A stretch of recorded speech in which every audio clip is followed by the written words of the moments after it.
La déclaration du Premier ministre malien au sujet de la transition malienne le 16 novembre dernier ne cesse d'alimenter les réactions. Ces propos ont conduit certains Maliens à demander sa démission au regard des répercussions possibles sur la transition malienne. Le directeur général adjoint de la télévision Truy TV et de la radio Watt FM, Geoffroy Vaha, l'invité du jour au Déj Matinal Info, a donné son avis sur la situation actuelle au Mali. Dans son intervention, Geoffroy Vaha s'est d'abord penché sur les propos du Premier ministre malien qu'il juge indécents. Quand il dit qu'il apprend la prolongation de la transition comme tout le monde à la maison pour un Premier ministre, ça sent l'isolement.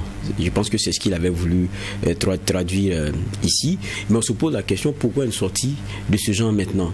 Parce que vous parlez d'une décision qui a eu lieu il y a maintenant un peu longtemps. Vous dites que vous n'avez pas été associé. Quand on n'est pas d'accord, certains disent, on dit non et on part. Mais il est toujours avec l'équipe. Mais les propos qu'on a entendus, j'ai dit, il y a un peu aussi de la menace parce qu'il rappelle ce que le M5 RFP en termes on va dire d'attelage avec les militaires qui sont au pouvoir, parce qu'il dit que le peuple ne va pas accepter, le M5 ne va pas accepter. Ils ont fait preuve de patience et il lance un appel à rester en bloc comme un granit. On a comme l'impression que c'est un Premier ministre qui est avec un pouvoir et qui dit aux gens de se préparer par rapport à quelque chose. Parce qu'il pose aussi la question des élections.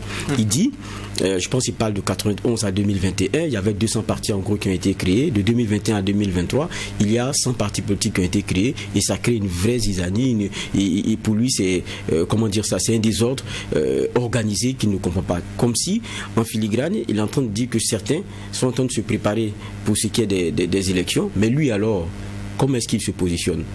On a comme l'impression que c'est ça aussi qui commence à sonner dans une partie de sa tête. S'il veut être président, est-ce qu'il faut jeter l'eau avec l'eau du bébé aujourd'hui comme c'est en train de se passer? On l'entend sur certains éléments outre la gestion, par exemple de dire qu'on était bien parti. Et quand on le dit au passé, ça veut dire qu'on est dans une situation qui est un peu plus difficile.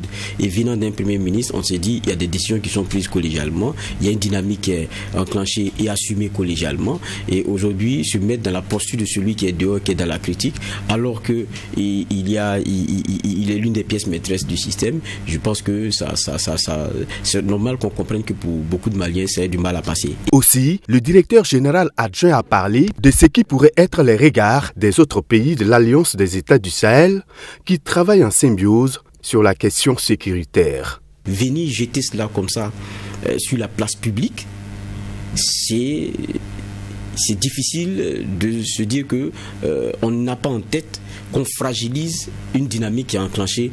C'est vrai que nous on regarde ça aussi avec beaucoup d'intérêt, puisque nous sommes tous en relation et on s'est dit qu'on a un destin commun. Voilà pourquoi on travaille sur la question de la fédération et tout.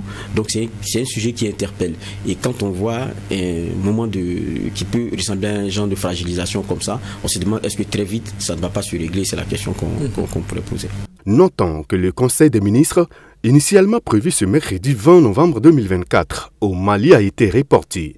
Un report qui intervient dans un contexte de tension politique depuis la déclaration du Premier ministre malien.